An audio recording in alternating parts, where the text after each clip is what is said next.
What's up, Womack Nowstalgia? Dave here with a review of the Naked Gun remake slash reboot from Akiva Schaffer, 1/3 of The Lonely Island. Pretty esteemed comedy director, you could say, creator of Hot Rod and Pop Star with The Lonely Island, also directed The Watch back in the day. His most recent film was Chip 'n Dale Rescue Rangers from a few years back, which was kind of a surprise. And of course, this is the fourth film in the Naked Gun franchise, the first film since 1994. This film franchise, of course, a spin-off of the Police Squad series, an old IP in every respect. But it's also a theatrical comedy release, which we don't really get anymore. So when you get one that's pretty good, like the Naked Gun, it's cause for celebration. And this movie's performance, 17 million opening weekend, that's pretty good for the state of comedies. We don't really see that anymore as the comedy world has changed, right? In terms of streaming, in terms of comedy on social media, the rise of live stand-up comedy. The theatrical comedy is no longer really the center of the comedy universe the way it used to be. But, this is kind of on par with how Jennifer Lawrence did a few years ago with No Hard Feelings. And it's really the best we've seen in recent time. What I was actually surprised to see about this film performance is that 17 million, this is actually Liam Neeson, the star of the film. It's his best opening since Taken 3 back in 2014, best opening as a lead. And I would not have guessed that given all the Liam Neeson Taken-esque movies he's made since then. I hadn't realized they all were so modestly opened. They were consistent in a sense, but they were just consistent on a lower register. I hadn't really put that together.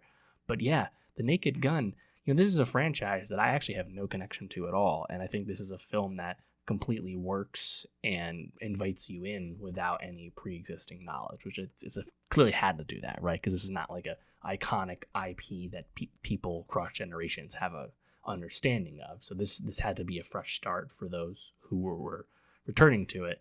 And, when I saw it, I actually saw it in a pretty full room and definitely an older crowd, unsurprisingly, which is a good sign, I guess, because older demos are the people that go to the movies the least these days. So that was cool to see. And there's a lot of laughter in my theater. I think people were pretty entertained. And overall, the Naked Gun reboot / remake is a really fun time. You have to be down with this fourth wall breaking joke a minute comedy style, very much a throwback that we don't really get anymore when it comes to comedy films, but it's pretty charming. I think Liam Neeson and Pamela Anderson are game to sell all the various bits this movie has to offer. It's a really just pleasant style of humor for its quaintness, I guess you could say. These spoofs, whether it's the intentionally misinterpreting of lines, these coffees from off screen, whatever it might be, it's pretty amusing. And seeing Liam Neeson do a more comedic role after his action hero typecasting he put up on himself over the last 10 years, it's pretty charming as well. It's really not a movie that you're invested in for its plot. It's a predictable plot with some, familiar touchstones. Danny Houston is hilariously, obviously, the villain of the movie the entire time. He's been typecast as bad guys seemingly forever now, but he's also pretty game to sell the movie's bits, playing kind of a spoof on Elon Musk, as the CEO Tesla version of Elon Musk. If there's things that I think are like standout moments of this movie, there's a few. One of them was in the trailer, which is this dash cam, body cam footage review that reveals the journey that Liam Neeson's Frank Drebin Jr.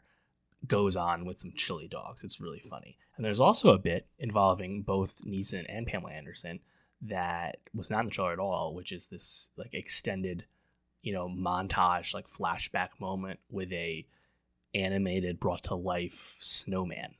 And I won't say any more on that, but that was pretty great. There's just some stuff here that you just legitimately cackle at.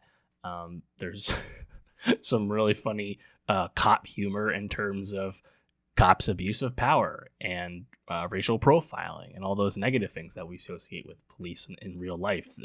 A lot of that is here, obviously with a comedic bent.